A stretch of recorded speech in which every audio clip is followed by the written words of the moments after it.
భోగి కాబట్టి ఇవన్నీ కలిపి వంట చేస్తున్నాం అన్నమాట.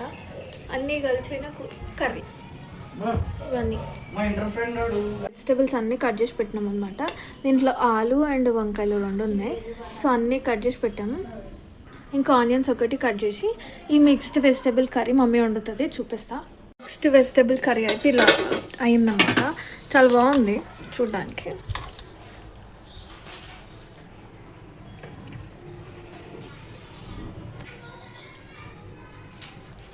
స్మెల్ అయితే సూపర్ వస్తుంది. అన్ని వెజిటేబుల్స్ వేసి చేసిందనమాట.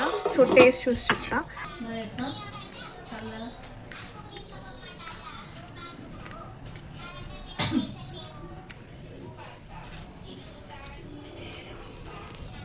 సూపర్ ఉంది. టేస్ట్ చాలా చాలా బాగుంది.